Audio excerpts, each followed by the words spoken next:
Everybody, and welcome into a new edition of the Patriots Beat podcast here on the CLNS Media Podcast Network and on Patriots Press Pass. I'm Evan Lazar, joined as always by Alex Barth. And Alex and I wish that we were coming to you right now with some more positive vibes, right? Some more positive things to talk about of the Patriots moving on to the next round. Obviously, that did not happen in any shape or capacity.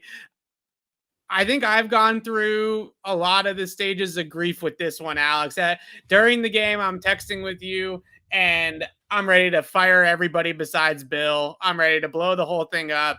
Then I got, into the whole roster building weeds and if the direction of the team, which is what I wrote about this morning on 98.5, if we're heading in a good direction, not in terms of the talent on the team necessarily, but just in terms of the stylistic decisions that Bill Belichick is making in the way that he's building the roster. All these things being said, it's been a couple of days. We've had some time to calm down here a little bit and move on from this loss. Where are you at this point, Alex, with this team? Yeah, I mean, I texted you after the game. I was pretty upset. I thought that was going to be the game that broke me, and I still don't know how I'm going to live in a world where Josh Allen shredded a Bill Belichick defense in the playoffs. But yeah, it wasn't great. I think it's starting to come around a little bit. And I was somebody who was stressing. I know nobody wants to hear this, but see year-long preseason and building blocks and year 1 of 4 and all that stuff I've been saying basically nonstop since August. It's kind of starting to come back to that. So, it's a real jarring end, and always is. I think there's a positive and there's one fact here that I think is a positive or a negative, depending on how you look at it. And it's something I keep coming back to. Football's a what have you done for me lately sport. And when Bill Belichick and the Patriots staff do their end of year evaluations, they heavily weight the end of the season. I've heard people say that the final game of the year can be as much as 50% of a player's final grade for the season. So you look at what that final game was, and you apply that philosophy, and you can look at it one of two ways. You can look at it either, I think there are some people who look at that and say, that's who that team really was, right? That's who the Patriots really were. It's not close. And I don't believe that. I think they had a really bad night at the worst possible time, and the Bills had a really good night at the best possible time. I think the Bills are ahead of the Patriots. They should be, right? They drafted their quarterback 4 years ago. There's not a 30-point difference between the two rosters. I truly believe that. But again, one side of that, 50% of the evaluation is this is who the Patriots really are. The other side of that evaluation is they were super aggressive last year in the offseason. Yeah. And I think that worked. I really, overall, whether some players were hits and misses, we'll talk about that plenty. But I think it's hard. It's pretty, I think everybody would be in agreement in saying, overall, the Patriots 2021 offseason was a success. And I look at how pissed they must be and should be after that game. And I can't help but hope maybe we get a similar mentality again this offseason. And it's different circumstances. They don't have, whatever it was, the third most cap space in the league. They're projected to be about middle of the pack, I think slightly below that. And that's fine. I still think they have ways to maneuver. There's things they can do where they can be aggressive. And I'll go back to it here. All right. So that was year 1, and they checked a lot of boxes for year 1. Now it's time to get into those year 2 boxes. And I think that game kind of reinforced the fact that, hey, last offseason was good. This year was a good foundation, but that's all it is. It's a foundation. You're building a house. You don't just lay the cement and then be done with it. You have to lay the cement. It's very important. You need the cement, but you don't just lay the cement and then walk away. You got to put up the rest of the house. So I think that game kind of, for better or worse, that game reinforced the fact that this team is in progress, but they are still a work in progress. Yeah. So 2 things I want to piggyback off of there. Number 1, we opened the show on Thursday when we did the preview show. I was trying to remember. My brain is all over the place still. On Thursday, when we opened the preview show, we said, which Patriots team are we going to get? Are we going to get the Patriots team from the 7-game winning streak, or are we going to get the Patriots team that we've seen over the last month? And we said then and there that it could get ugly if the Patriots team that played in Miami and the Patriots team that played in week 16 against the Bills and week 15 against Indianapolis, if that was the team that came to Orchard Park on Saturday night, we were expecting them to lose, maybe not by 30 points, but to have it look at least 50% though the way that it did, right? Maybe I thought they were going to lose by a couple of touchdowns, See, kind that's of the like they thing. did in week 16. I don't even think it was those teams because the first game against Buffalo or the second game against Buffalo, the Colts game, Miami, they started coming back. Yeah. This was something. It's not the two different versions of the 2021 Patriots. That was the 2020 Patriots. That was Yeah. a team that was just totally helpless, turtle on their back in the sun. Yeah, yeah, and I think that that's something that's a little bit alarming, certainly because you have to think about the inner workings and the leadership. And I'm not talking about Bill Belichick necessarily, but I am talking about the coordinator level, certainly, right? And you look at the offensive, defensive, and special teams coordinators, and I put coordinators in air quotes for the defense because who the heck knows who's actually running the ship there? It's kind of a combination of Mayo, Steve, and obviously Matt Patricia with Bill Belichick as the overseer. And you look at all these types of things, and I do think that you have to point to talent and you have to point to the fact that they were completely ran off the field and couldn't keep up with Buffalo as a big reason why, more so than maybe the schematic X's and O's of the game plan and what exactly they went out there and did on the tape. They played a lot more zone coverage than they did again in week 16. It wasn't as much man, but it really didn't matter, right? Like, it really didn't matter what the game plan was. They were just completely overmatched in this game by Buffalo.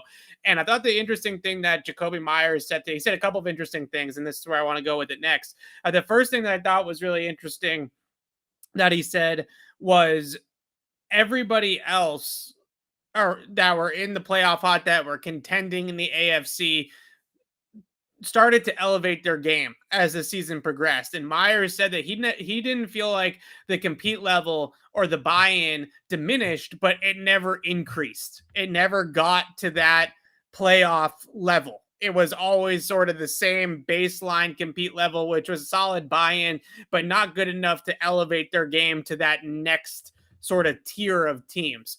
The other thing that I think is sort of what you said about the foundational year is when they lose like that, it's really easy to lose sight of the fact that this was year one of Mac Jones's NFL career. This was year one in the system for Nelson Aguilar and Kendrick Bourne and Hunter Henry and Jonnu Smith, for big pieces of that offseason rebuild. And you got to learn from it. You got to grow from it. There are certainly other roster flaws and holes that they're going to have to fill to help out those guys and elevate the team in 2022. But setting this as a foundation, a 10-win season where you make the playoffs, isn't an awful place to be if you can use it as a springboard. And the team that Myers pointed out was the Buffalo Bills, right? A lot of those guys in that core in Buffalo have been around forever. Micah Hyde, Jordan Poyer, Tremaine Edmonds, Matt Milano, obviously the quarterback. Those guys have grown together as leaders, as teammates, as players in that system and in that culture in Buffalo.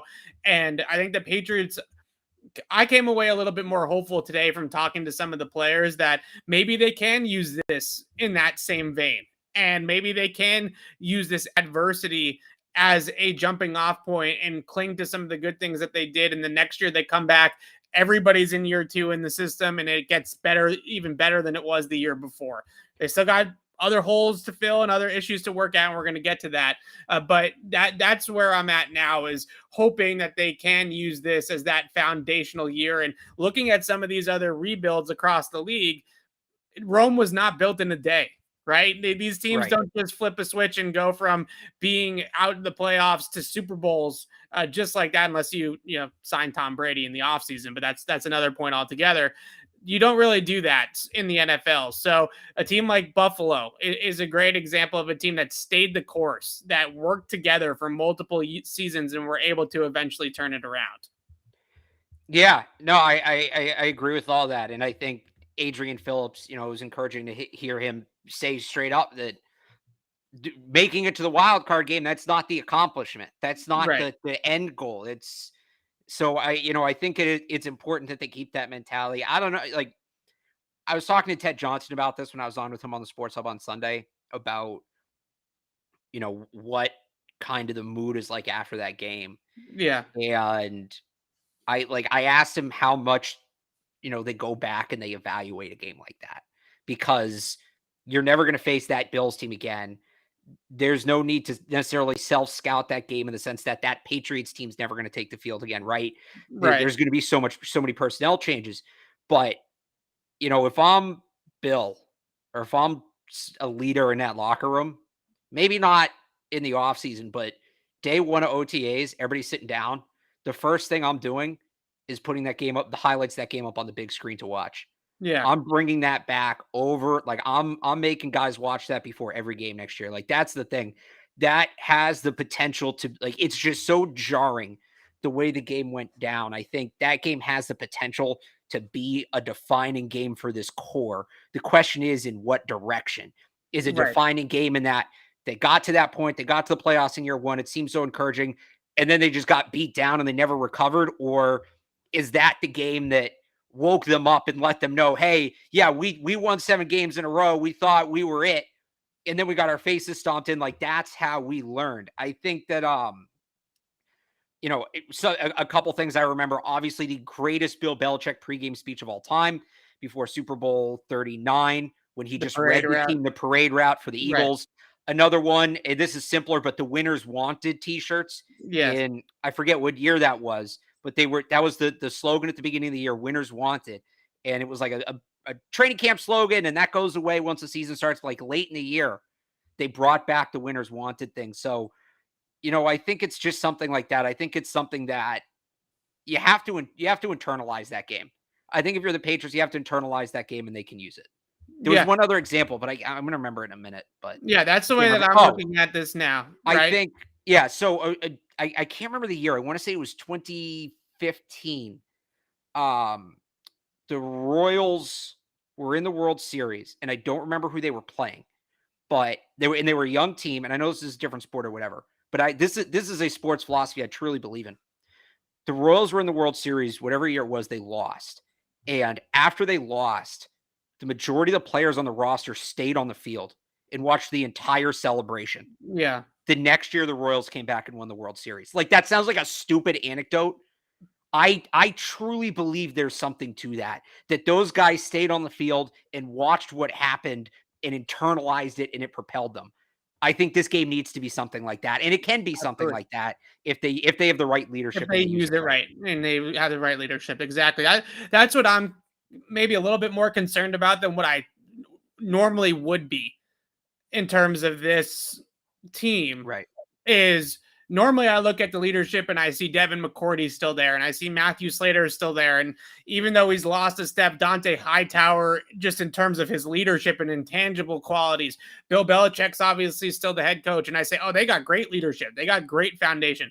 But at the same point in time, that same leadership is what let this spiral out of control. And that same leadership is what let them put out that product on Saturday night. So as much as we can sit here and say, we're not saying that Saturday night was a good game. We're not saying that this was good for the Patriots. We're just saying that at this point on Monday at 5:15 after the game, there's nothing you can do about it. They lost by 30 points and the season's over. So you can't go back and fix anything. So the only thing that you can do at this point in time is learn from it and build from it and hopefully use this season. And I wouldn't lose sight of the fact, if I was a Patriot fan, that this was year one in the system for so many of those guys on offense, a really complex offensive system, year one for so many of those dudes. And I do think that this is just the tip of the iceberg for Mac Jones. I really do truly believe in Mac Jones and think that he is going to continue to get better Right. and take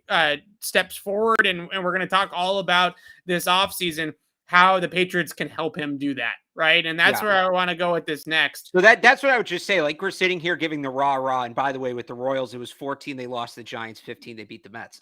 Yeah. We're sitting here giving this rah-rah. And like you just said, like, Mac Jones is going to get better. And it's true. But it's not you snap your fingers and wait. Like, it's not, Right. It's not Madden where your players just from year to 1-2, their overall goes up, right? It's an active process in terms of adding players, adjusting the system, all of that. So I think that's important to remember. But again, I just think that game, again, it was so jarring. It has to have an impact. It's on the Patriots to determine what kind of impact it has. Right, exactly. And the part that worries me a little bit about it, not to be all doom and gloom, but I think it was after the Colts game that Matthew Slater said we have some decisions to make in this locker Yeah. room about whether we let this get out of control or we dig in and we fight. Well, they let it get out of control. So this is something in the offseason that you do. If you're Mac Jones, you want this to sting. You want this to sit with you and you want to learn from it and you want to remember the way that you felt at the end of that game. The other leadership thing that I just wanted to hit on real quickly here before we start to kind of turn the page here. Mac, after the game, said something really interesting to me. He mentioned that he feels like one of the areas that he wants to improve on from year 1 to year 2 is leadership, because he didn't want to step on anybody's toes in year 1 as a rookie, but in year 2, he's hoping to improve on that. And he's hoping to help carry the team to where it wants to go a little bit more and lead the team a little bit more where it wants it to go. And I know that people have different opinions on Mac Jones in this game against Buffalo and different opinions about Micah Hyde's interception and who's at fault and all that kind of stuff. All that sort of stuff aside, Mac Jones came to compete in this game. I fully believe that. Like, he came ready to go and compete against Buffalo. And I don't know if the rest of the team followed him. So the one thing that I'm looking for out of Mac, outside of all the tangible things that we can talk about in terms of how he can improve and all that sort of stuff, the one thing that I really want to see is him blossom as a leader. He's the quarterback of this team. And I was sitting next to Chris Mason in the press box, Mass Live, on Saturday night, and I turned to him and I said, at 14-0, if this was Brady, and I know I hate to keep comparing him to Tom, but I'm just, that's the gold standard, right? And if this is Brady, then at 14-0, Brady's going up and down the sideline and screaming bloody murder at the offense, right? Like, wake up, let's go. This is the playoffs. Don't go down like this. Let's step it up. Let's make this happen. Wake the heck up. And I'm not saying that Mac needs to go ahead and lose his cool on the sideline to prove to me that he's some sort of a leader. But I do think that the Patriots could use a little pissed off Mac Jones. They could use a little angry Mac Jones every once in a while and holding people to that sort of standard. And I think next year is the year where we start to see that a little bit more. Mac's a rookie. He's not going to do that now. But next year, I hope we get to see a little bit more of that kind of edge from Mac Jones, right? To be able to help the rest of the team and pull the team. Mac needs to go psycho Tom. That's exactly right, Robert, right? We need to see that a little bit more, I think, from Mac Jones next year. Yeah. I mean, it's whatever his leadership style is, you don't want to force him to be Brady, right? He's going to lead how he's going to lead. I know he's gotten some heat for being a little shucksy in the past, and I don't totally buy into that. I think maybe that's a little bit of who he is, but he's got to find a way to harness it. The good news is it doesn't sound like, just based on things he said based on things other players have said this year, it doesn't sound like he's afraid to call players out, veteran players out when they make mistakes, in terms of like the actual X's and O's of it, right?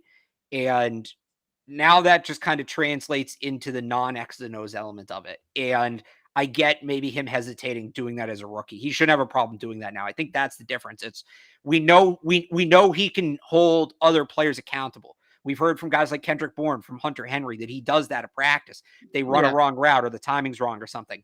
Now it's just doing that with everything else. That's kind of the next step, I think, for him as a leader, right? What's the big Brady one where he's like walking up and down the sideline, like, we got to be faster, harder, faster, stronger, faster, tougher, whatever it is. Like that one. Like, I'm pretty sure that was 28-3. Yeah, you're right. I just couldn't remember the exact words. Yeah. That's kind of the next level, I think, in leadership for him. Yeah, I agree as well. All right. Looking ahead here a little bit and starting to talk about offseason stuff and where this team is headed. I wrote this morning on CLNSmedia.com about bully ball and the direction that this team is going on both sides of the football, where they are in a lot of ways behind the rest of the league in terms of their stylistic perspectives of where they want to build their team and how they want to build their team. And when I say behind the rest of the league, I guess behind is the wrong word. They are zigging when everybody else is zagging, right? All these other teams are fit into two buckets pretty much. They're spread offenses like Kansas City and Buffalo, or they're wide zone teams in the Shanahan coaching tree, San Francisco, Los Angeles, Green Bay, those types of teams. The Patriots are this throwback team. They are a run first, heavy personnel grouping type of team on offense. And defensively, they're still going out there with 260-pound linebackers and some of these bigger two-gapping, run-stuffing DTs. And they don't have a lot of guys that make tons of splash plays behind the line of scrimmage on defense on that defensive line. It's really Christian Barmore, and the rest of those guys are meant to occupy gaps and maintain space and hold their ground and all that kind of stuff. It's built differently than a lot of the ways that other teams are going. And I think they're, as I broke down in the article, I think there's paths both ways. Like, I think that they can get to where they want to go with the foundation of the bully ball system that they've laid down if we fill some holes here. I also think that there's a really good argument to be made that in today's NFL, maybe that's not the best way to go. And the comparison that I made was my great uncle, Uncle Jerry. Hello, shout out. He's 95 years old. He uses a flip phone, right? He doesn't use an iPhone. He doesn't got a fancy smart. So I call him. He's on his flip phone. I'm on his iPhone 13, right? On my iPhone 13. That's sort of how I felt like watching this game on Sunday or Saturday when Josh Allen's coming out. They're spreading the field. They're running RPOs. They're running all this modern NFL offensive type of stuff. And the Patriots are going 71 is eligible. And they're running 6 offensive line packages down 14 and 20 to nothing. They're putting Mike Onwenu on the field and running 6 O-line packages. I think either way can work. I'm happy to break down either way with you, and we can go about that now. But the question is, from a stylistic perspective, is this a good way to go? Like, is this a winnable formula in today's NFL? Because I think the problem that you see with the way that they've been built is they can't get behind. And maybe some of that is a rookie quarterback, right? And hopefully in future years, they can pass their way back into a game. But we have now seen it time and time and time again this season that when this team gets behind by multiple scores, you might as well call game at that point.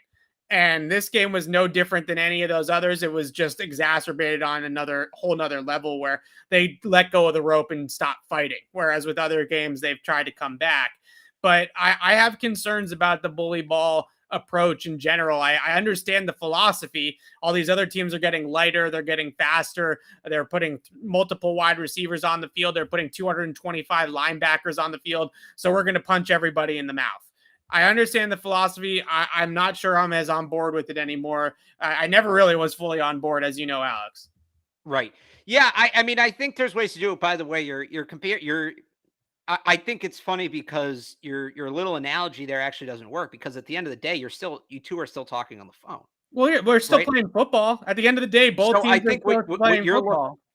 But he's hearing you fine. You're hearing him fine. It's like you know, if you were traveling by horse and carriage still, when other people are driving cars, right. Like we're still getting to point A to point B, but who's getting there faster? Who's getting there more efficiently, right? Right. I mean, so here's the thing. I think there is offensively, there's definitely a way to make the bully ball work. I think there is. They need to be more creative about it. They need more. So here's the thing, right? Float like a butterfly, sting like a bee, right? That kind of thing. They can sting like a bee right now. It's the float. They need the float like a butterfly part. They need that, the thunder and lightning kind of offenses, right? They have the thunder. Now they need the lightning. You see the way that some of these teams just grind down on defenses, and then they can grind them down to the point where they can create an explosive play out of it. The Patriots can grind a defense down. I don't think there's any doubt about that. They need that finisher, right? Yeah. That whether it's a guy like a Deebo Samuel or a guy like a Devontae Adams or somebody like that, they need that, or a Chris Godwin. They need that guy who can kind of capitalize. Right, you pound the ball, you lull them to sleep, you lull them to sleep, you lull them to sleep, and then boom, you hit them. It's that second part, right? It's that second part that they're missing. And by the way, to put all this together in one offseason is unrealistic. That's why you talk about the rebuild. And I know we're going to hear it a ton. I'm already hearing it on Twitter. I said last year that I wasn't that worried about the Patriots going out and pushing to acquire a true wide receiver one, whether it was trading for Odell or whatever. Yeah. I stand by that. They had so much they needed to do last year. Working that piece into the equation was tough. New year, new needs, new agenda. Year 2, all right, now it's time to add that piece back in. So I think, true bully ball, what they did in Buffalo in week 13, that's probably not going to work. But I think, again, I'll go back, the float like a butterfly, sting like a bee approach, I think that's pretty close to what they want to do in terms of the bully ball thing. And I think it'll work in the modern NFL. A team like the Titans has been able to succeed that way, right? I would say, a team like even the Buffalo Bills to an extent, if you count Josh Allen as the bully runner, to an extent has succeeded in that way. So the two other teams that have succeeded in that way are the Titans, and the Bucks are still pretty much a throwback downhill offense. The Bucks have Tom Brady. The Bucks also so that's different, right? That's why I'm not Chris Godwin and Rob Gronkowski. The model, if you want to look at a model, the model is the Titans in a lot of ways. But I think the problem is with the Titans. How about I'd say the Niners too. I know the blocking scheme is different, but it's the same idea where they run the ball a ton, but they can still come from behind when they need to. So I want to talk about the Niners in a second and some of the concerns, some of the issues with using them as an example. The thing about the Titans is, first and foremost, they have AJ Brown, which changes the whole equation. That's the guy that the Patriots are going to have to look for. That's what I'm saying. Right. That's so when I look at the Micah Hyde interception, the two concerns that I have with that sort of play is all season long, the Patriots explode unless they're flooding zone, which they can do, right? Hunter Henry floods zone on the 30-yarder, and they can get some chunk plays that way. But to truly push the football down the field, they're attacking down the field on vertical isolation routes, right? It's outside fades, double moves, things like that. And to truly do that with a quarterback that doesn't have an arm cannon that can just sling it in there and beat the post safety there on a play like that, to truly do that, you got to have downfield ball winners. And I think when I say contested catches and things like that, people think I'm talking about N'Keal Harry. I'm not talking about guys like N'Keal Harry. I'm talking about guys that, because of the run action, because of the way the Patriots play with bully ball, that when defenses step up, when defenses play single high safety against you, you have a guy on the outside that can truly blow by somebody and can truly go by somebody in a hurry and then adjust and track the football and attack the football in the air. The biggest problem that I had with that Hyde interception is how passive Nelson Aguilar is at the catch point, right? He just didn't go up for the ball at all. The Patriots need somebody, if they're going to be this way and they're going to try to explode up the field, then they need somebody in the vein of AJ Brown. When you watch him on tape with Tennessee, it's not all yak plays. He's great in that phase, right? Which is what the Patriots need also. Crossers and a guy that can really get the ball in his hands and go. But AJ Brown also wins down the field, right? He's also somebody that can win, and he would go up and get that ball. If you put AJ Brown and Nelson Aguilar's shoes on that play against Micah Hyde, he's going up there and he's elevating to the 10th floor and he's trying to get that ball. So I think that you can be bully ball, like you said, if you have that number one guy that can make defenses pay for crowding the line of scrimmage and get up the field and explode and create those types of plays. You have that number one guy. You can do that. But I think ultimately at some point in time, and I hope that it's as soon as next season when Josh McDaniels has a full offseason to really sink his teeth into this, the Patriots need to modernize their scheme and go a little bit more spread. I really feel like the biggest thing holding a lot of this back with the Patriots is that the downfield shot plays that they're asking Mac Jones to make are these throws over the top to guys like now. I just don't know if that type of throw is ever going to be a high efficiency play for a quarterback like Mac Jones. Whereas at Alabama, when you watch his tape, when he's throwing down the field to guys like Devontae Smith and Jalen Waddle, a lot of it is crossing routes, deep over routes, deep crossers. Not a lot of it is just go run a 9 ball and I'm going to throw it to you, right? They didn't do a ton of that. And I think that that's a difference in the way that they play. I think that they got to spread the field. I think they got to get lighter. They obviously have to get faster and more explosive. I'm begging and imploring them to implement more RPOs into the system next year and run some more of those from the shotgun. And I look at the offenses from like 2007 to 2011, right? That sweet spot of the Patriots where it did evolve once Moss moved out and Gronk moved in as that number one guy. And that to me is the blueprint the Patriots are still chasing. And those were spread offenses. Those were not fullback in the backfield, under center, power, run game, PA, deep shots. That was not those types of offenses. They were spread offenses. And that's exactly where I would go if I was Josh McDaniels with this offense. And I think that would really help create some wider throwing lanes for Mac Jones, so he's not throwing into tight coverage. And I think that would really help in terms of getting the ball out quickly, using his accuracy as something to prop up his decision making, his processing. Those are the types of things that I think they need to harp on, and not necessarily force him to create explosives with downfield tight window type of throws like we saw on the pick by Hyde. Yeah. So again, because you just went a whole other direction there, to go back to the bully ball thing, right? Yeah. I think there's a way they can do it, is just incorporating some of those other things into it, right? It's because this is one thing Bill Belichick has always been very good at. He can take two concepts and marry them, right? Yeah. And basically, like I think they can be both a bully ball team and a spread team, right? So that's the thing. It's something the Bills did a ton in the Patriots and Bills. So I guess it's both. In week 16 and in that last game, the Patriots would have one receiver out wide. They'd have two tight end, two fullback with the running back in the backfield, right? And the Bills basically put 10 in the box and said, throw it to the one guy out there, whether it was Myers, Aguilar, Harry, whoever, right? So here's the thing.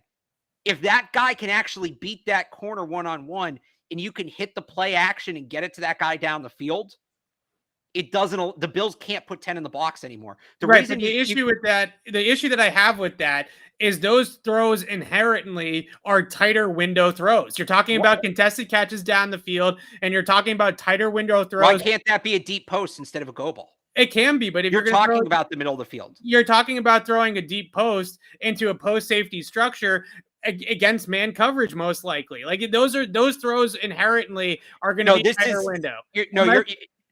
Unless you get a guy that can just run by everybody and create like 10 yards of separation on every single one of them, you're going to be throwing the ball in between two coverage defenders. I mean, that's what you're going to be doing. No, what I'm saying is this is to stop teams at the very least from bringing 8 or 9 defenders. Yeah, no, I understand this is what the Bills are doing. Right. So I just don't know if that's post safety double coverage.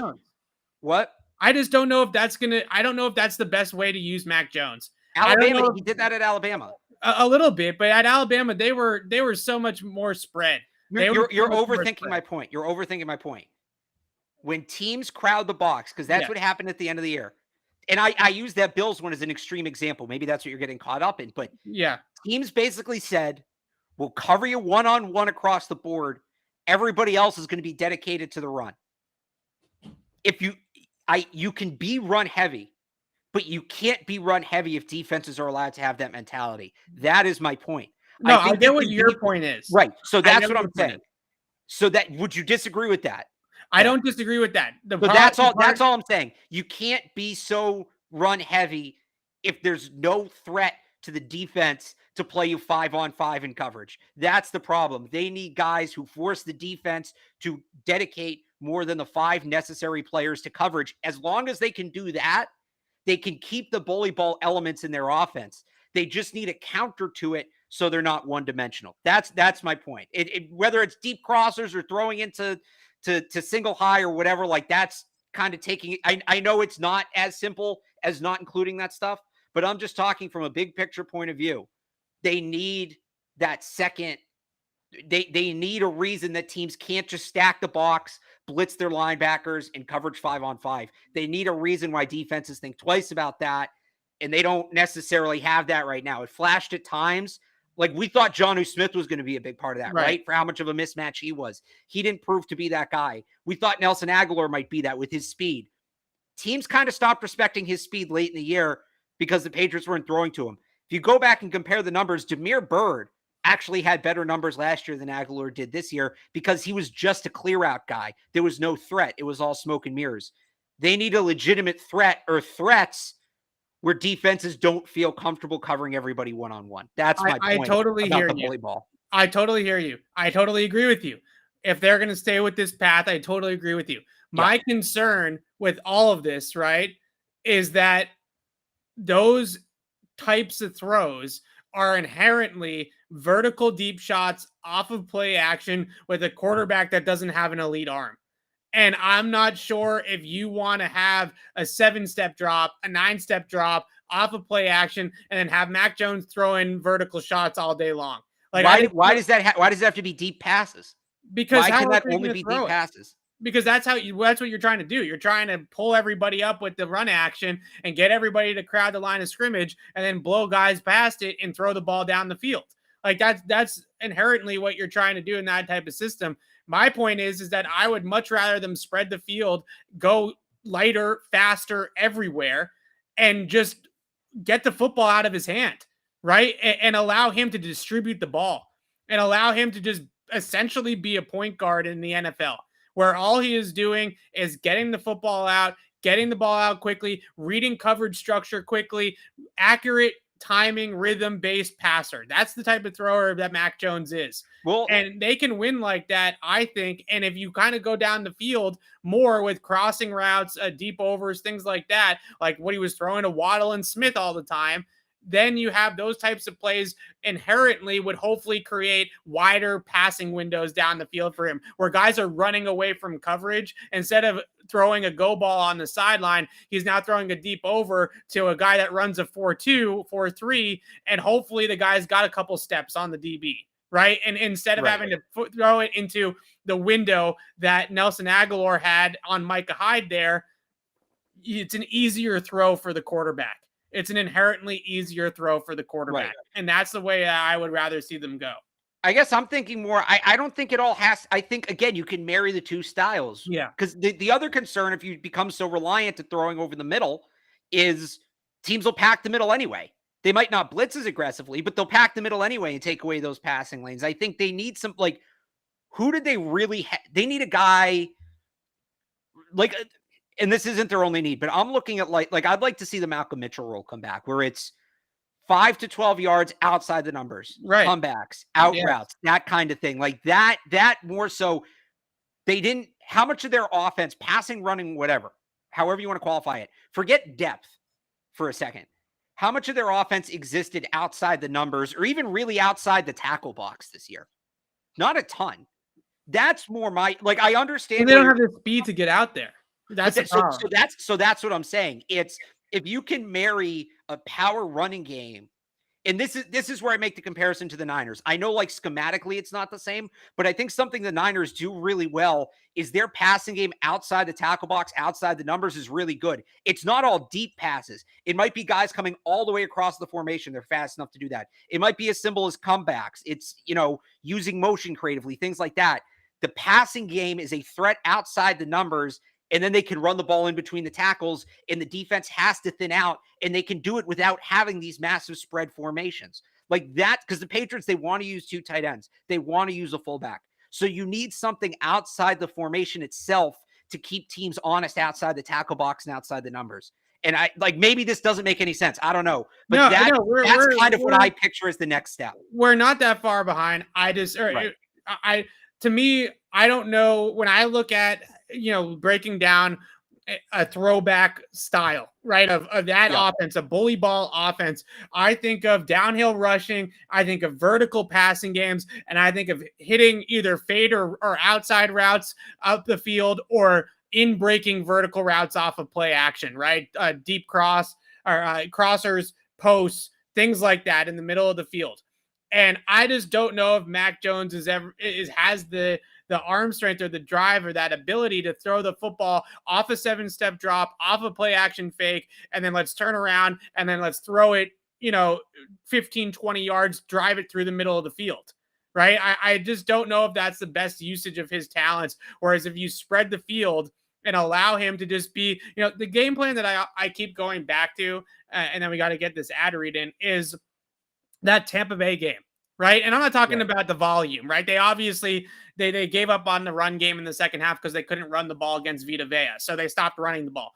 But do you remember that game plan in general, just how quickly they got the ball out of his hands, how much they spread the field against the Bucs, and they were just dink dunk all the way down the field, right? And then hopefully you get a guy in a mold of an explosive downfield playmaker that can either take the ball like a Deebo Samuel and take a 5-yard slant 80 yards to the house, or you have somebody that can get up the field and get down the field and create easy deep shots for Mac Jones off of spread looks.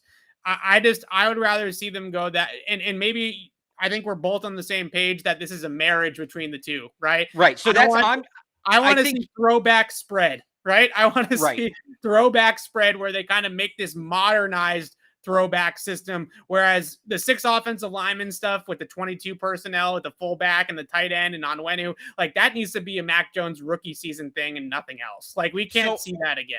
Again, I think there's still a place for that, but there's a place for it. It can't be the whole thing. And when you allow teams to prepare just for that, like, and this is asking a lot, but this is a big picture thing.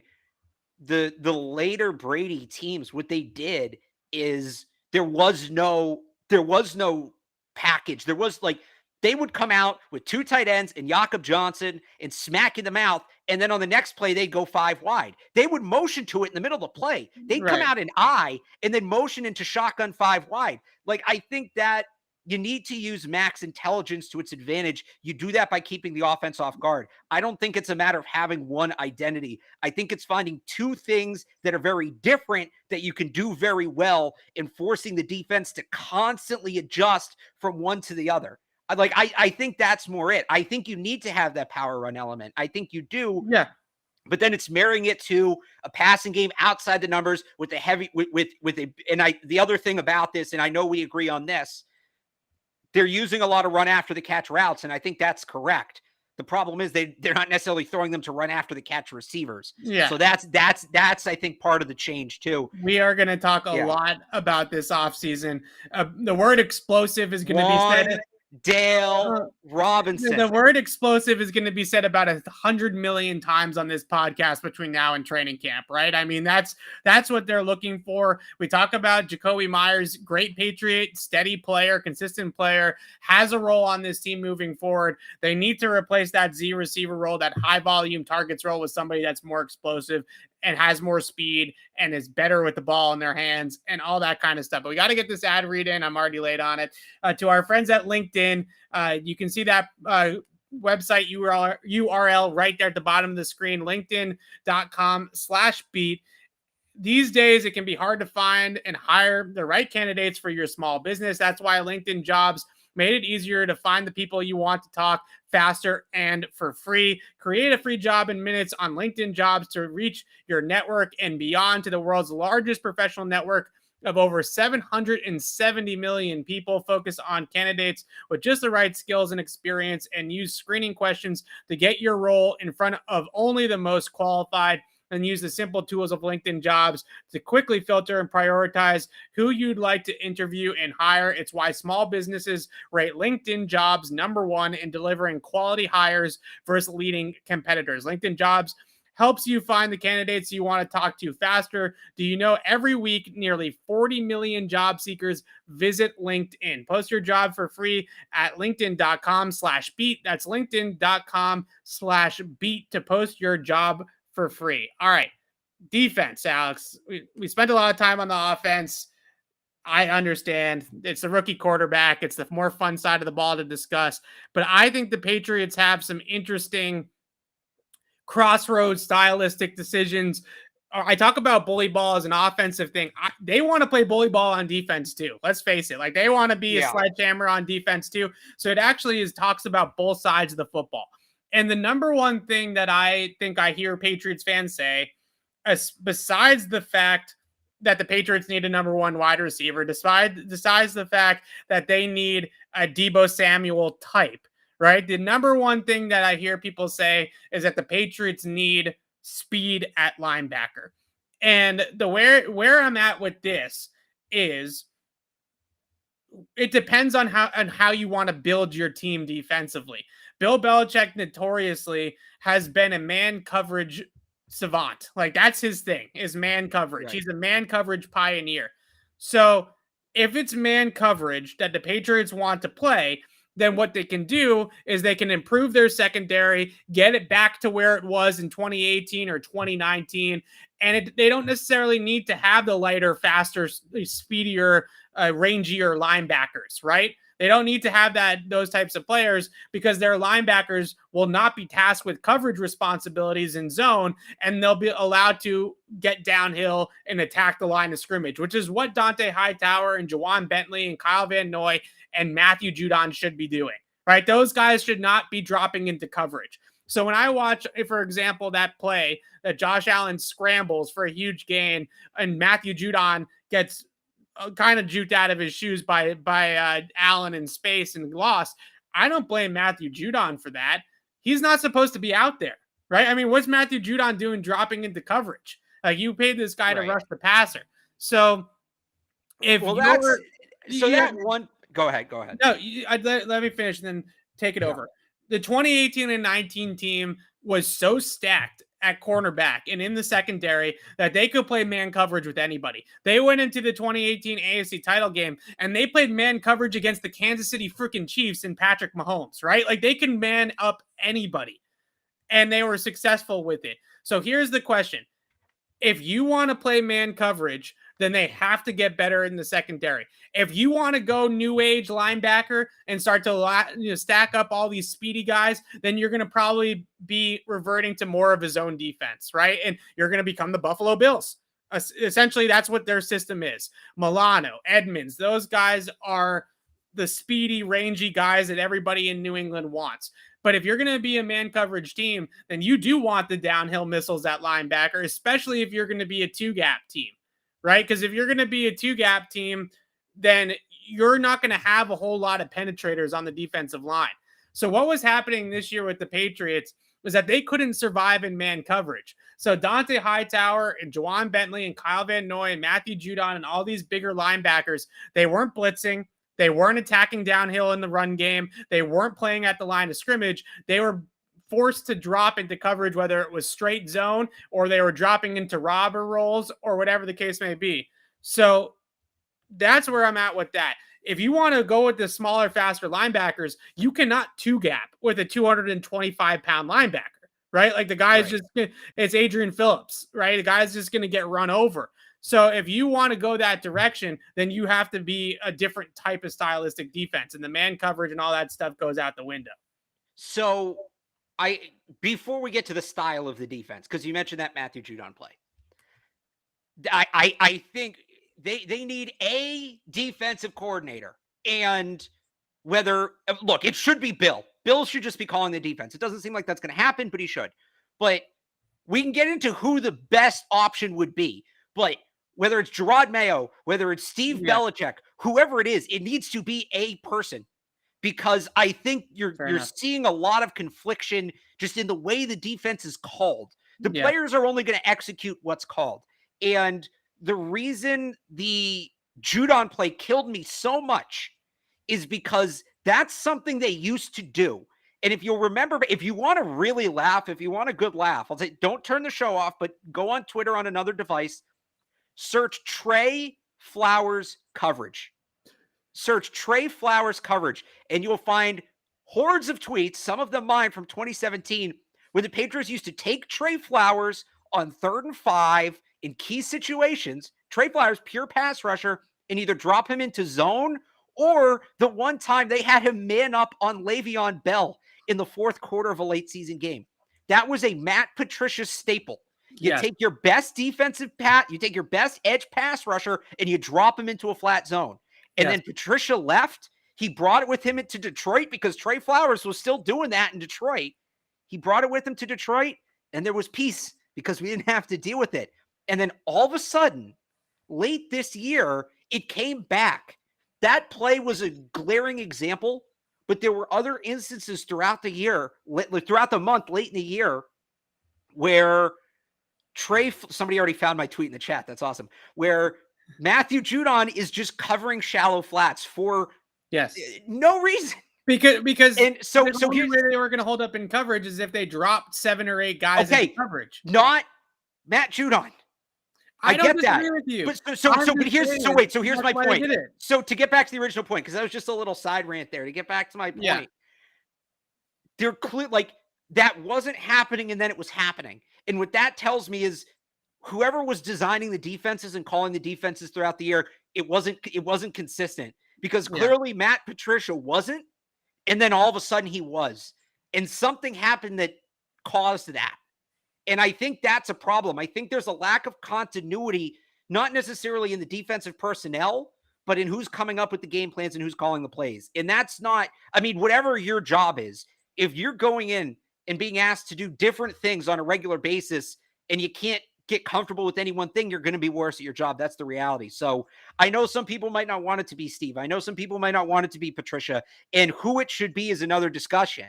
But it needs to be clearly defined. You can't have these three pseudo defensive coordinators all sharing their responsibilities anymore. I think it's just the communication lines are breaking down. It really feels like that. There needs to be an established chain of command on the defensive side of the ball. Yeah, the way that I look at it is that Bill Belichick dictates everything that he does from a game plan and stylistic perspective with his defense based off of how much he trusts his secondary, right? Because when the Patriots have great secondaries like 18 and 19, and everybody puts this on Flores, like everybody says it was Flo that was calling it, and maybe it was, I don't know. But even in 19, when Steve early on took over the play calling after Flores left, the first half of 19, they were still doing all the zero blitz stuff. They were still coming after the quarterback, right? And they were still trying to affect the passer with pressure. And that was because they had Stephon Gilmore and J.C. Jackson and Jason McCourty and Jonathan Jones and Devin McCourty, and we can keep on going down the list, right?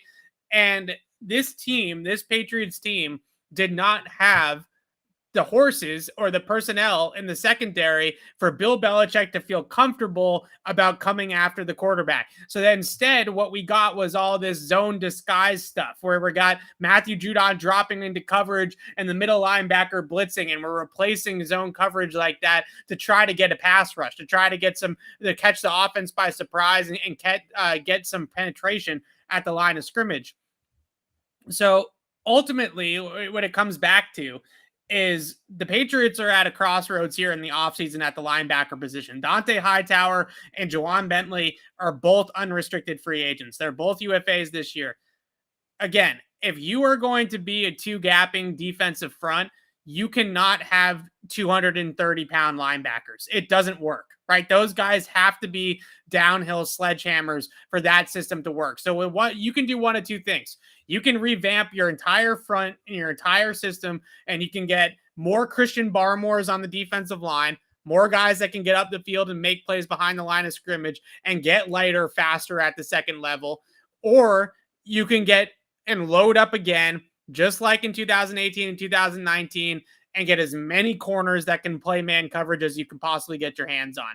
And my guess is that Bill will probably go 18-19 because that's the way that Bill goes, right? I mean, Bill's a man coverage guy. I find it very hard to believe that Bill will all of a sudden be like, it's a great defensive system, Sean McDermott in Buffalo, right? Let's run more zone and let's get up the field on the defensive line and one gap and penetrate and all that kind of stuff.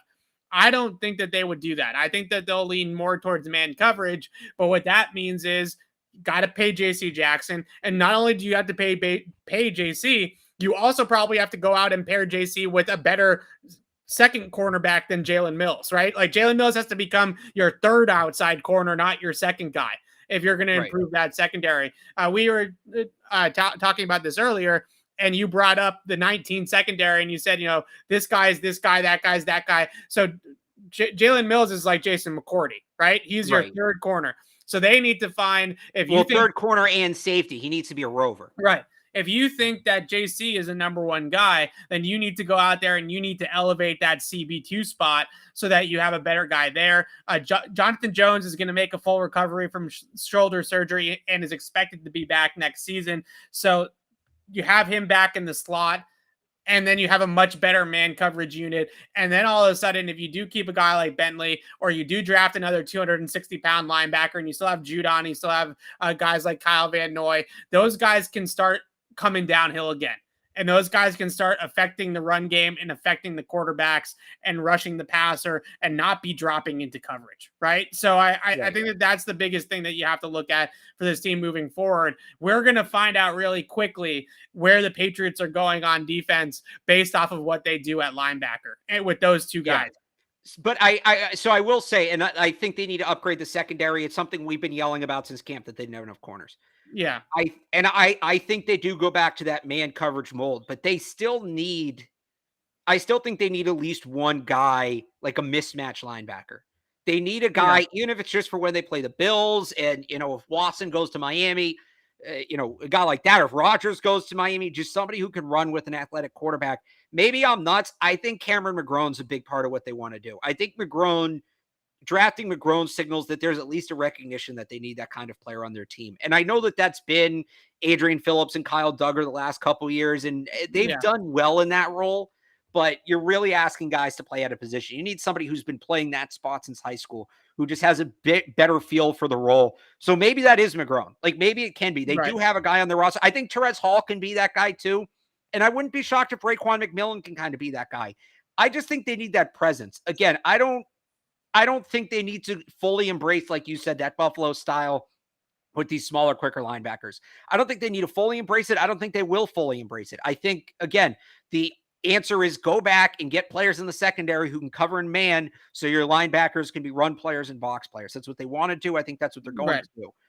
But there's certain teams where you're going to need that extra athleticism on the field. You're going to need a guy who's athletic, who also has experience stopping the run. And that, like, they didn't have that guy on the right. It's not like there was nobody good enough in that role.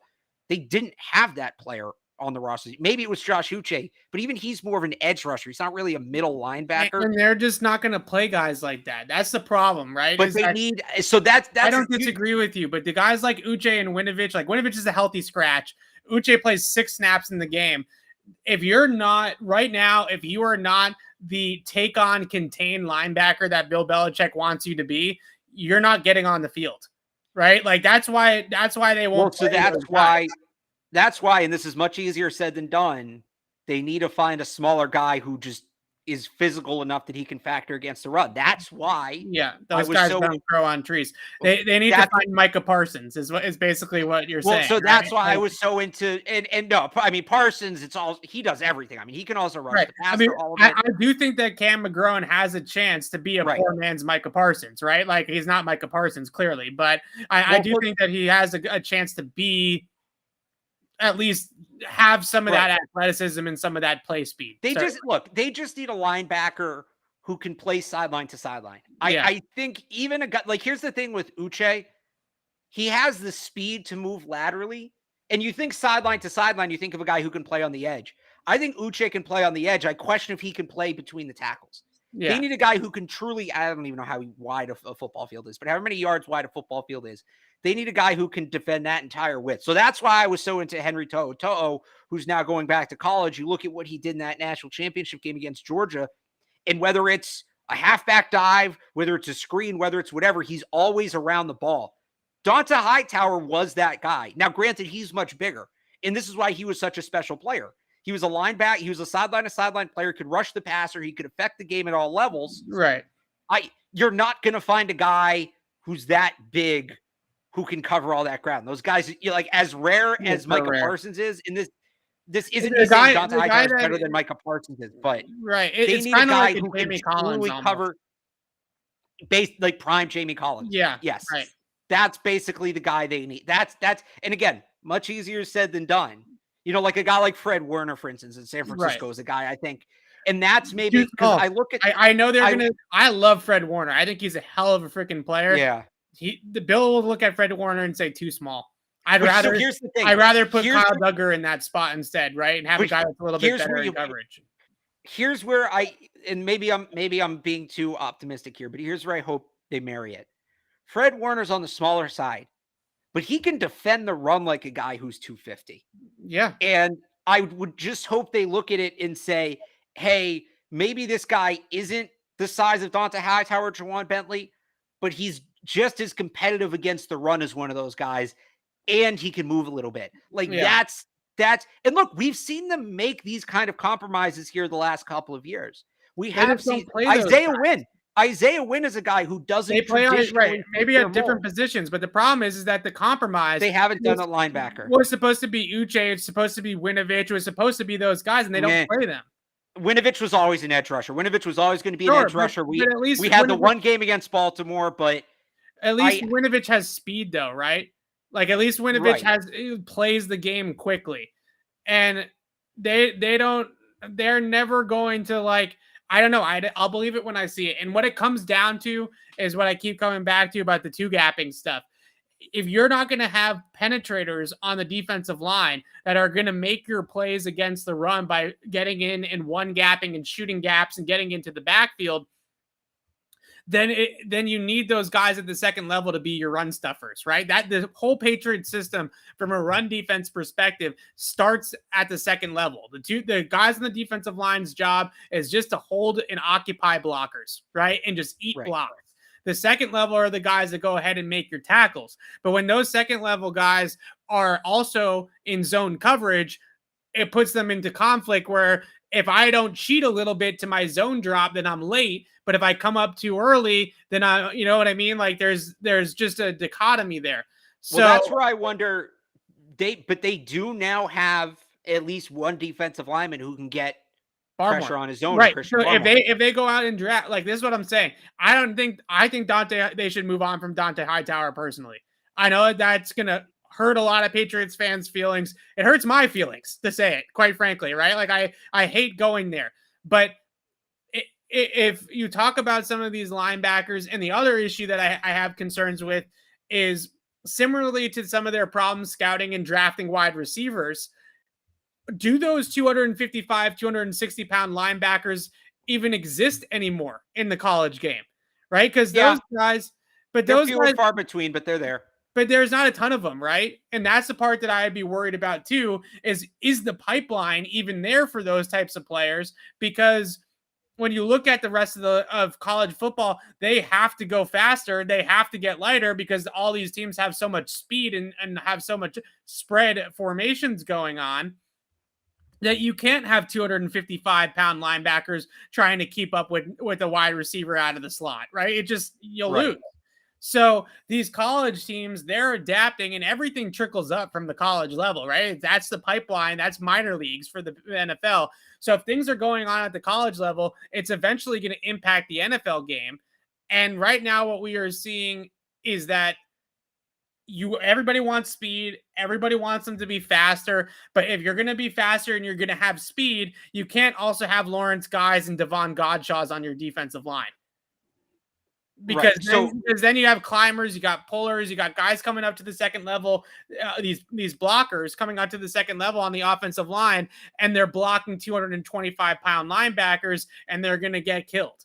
So, like, that's the problem with the speed thing is I actually don't think that they necessarily need to get in there and have a ton more speed at linebacker if they can play man coverage and if they can allow those guys to solely attack the line of scrimmage.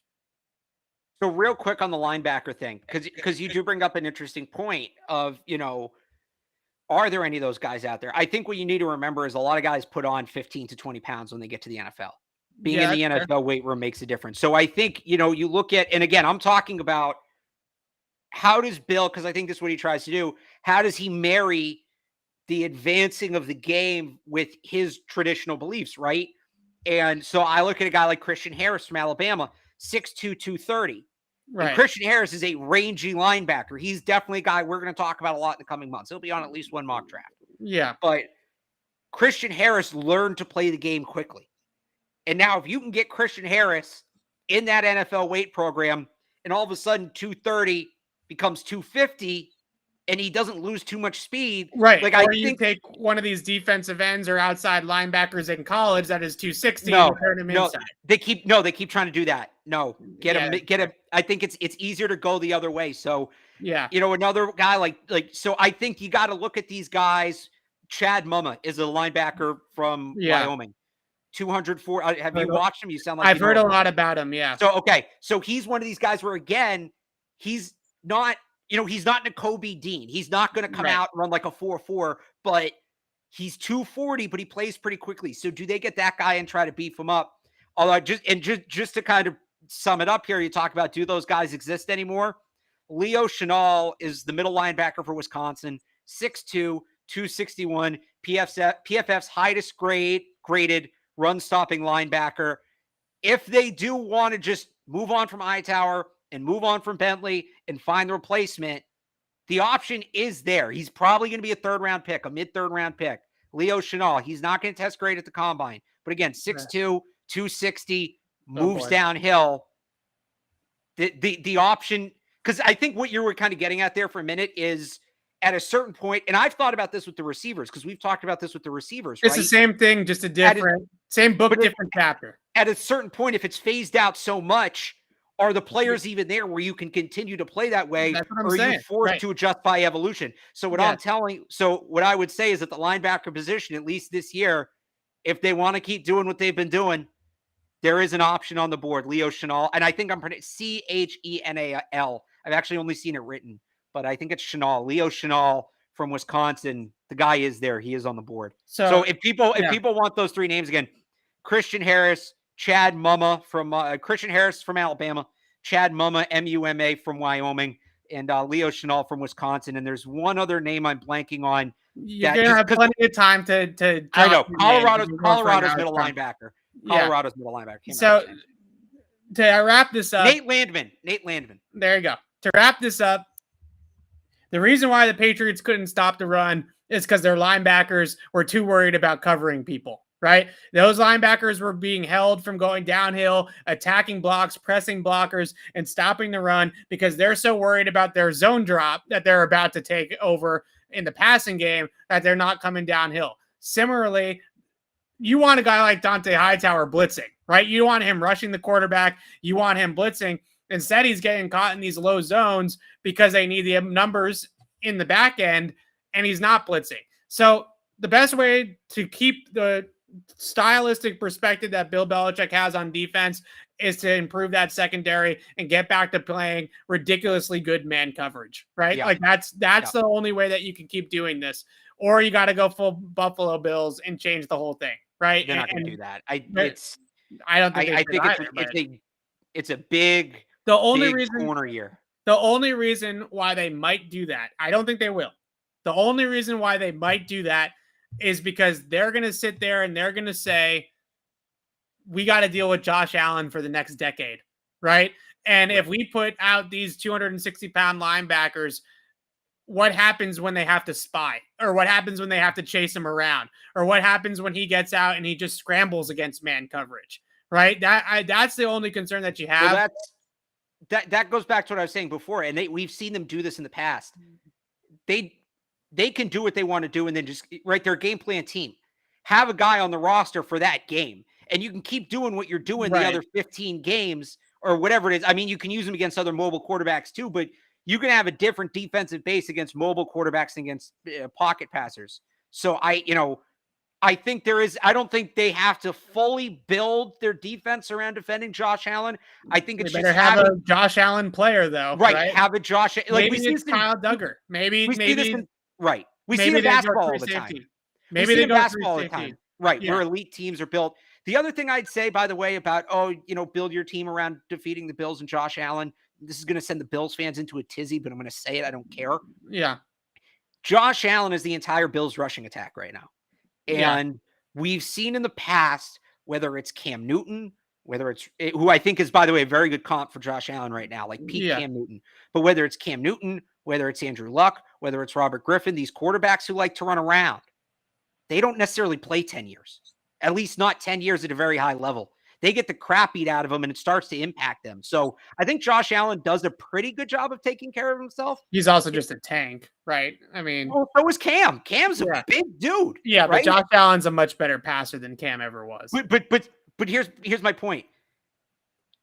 Josh Allen isn't the kind of quarterback that plays 15 years in the league. Ben Roethlisberger is the anomaly in this, where he's a guy who part of his game was absorbing hits, and he was able to play a decade plus in the league. I think, and I know people are going to say, well, Josh Allen can throw the ball really well. Well, when you start getting rocked, it's fair. But when you start getting rocked on a regular basis, like you can injure your shoulder running the ball. That's like the injuries you sustain running the ball impact your ability to pass the ball. That's what happened to Cam Newton.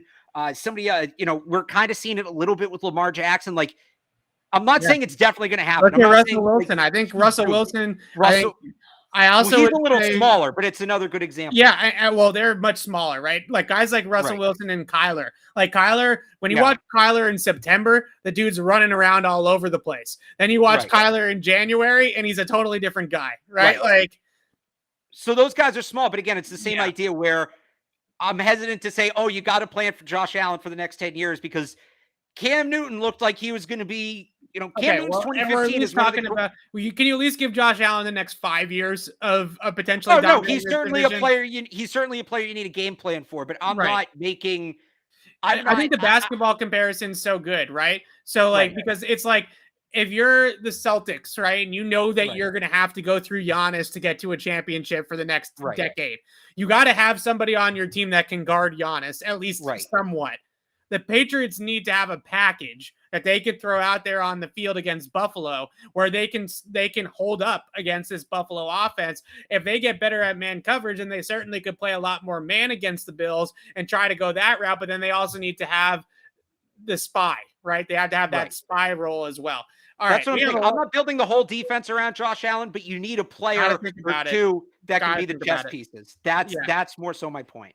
All right. We have all offseason to continue to talk about all these types of things. So we're going to be here on Patriots Beat twice a week, just like normal. We're going to talk draft. We're going to talk free agency. Next week's show, or on Thursday, I want to talk about the Patriots' own free agents because that's so important when you start to talk about the bigger picture of how they're going to put this team back together in the offseason in terms of how the Patriots are going to pay, who they're going to pay, and who they're going to keep out of their own free agents. So we're going to talk about the Patriots' own free agents on Thursday and break that whole thing down. And then we're going to get into the draft and free agency and where the Patriots go from here. But we want to thank you guys so much for joining us here on Monday night and joining us all season long. It was a fun season. Alex and I wish that it went longer. I wish that we could talk about games with you guys for longer, but we'll have a lot of fun talking off season as well. And that's our sweet spot. We are real. This is where we really thrive. I feel like, Alex, we get into draft, we get into free agency. This is what we're made for here on Patriots Beat. Oh, no, I can't. I mean, we're going to start. When are we starting the live mock drafts again? If you're new to the show, we pull up, although I got to say, Senior Bowl's coming up. After the Super Bowl, I think is a good point. But we would pull up the PFF mock draft simulator. We'd have it up here as a third screen, and we'd go through the draft process live. Yeah. I will say, though, and I'm going to call out PFF here. Oh, no. Matt Araiza, the punt god. Got to get the punter on there. In play for the Patriots this year, there are no specialists in the PFF mock draft simulator. So they need to add. You got to work on that so we can use their simulator. We'll work on it. All right. So we'll see you guys Thursday. We'll talk free agency. We'll talk draft. We'll do mock drafts, all that kind of stuff here in the off-season period. We're really looking forward to it. But until then, signing off for Alex Barth, I'm Evan Lazar. Thanks for watching, everybody. We'll see you Thursday.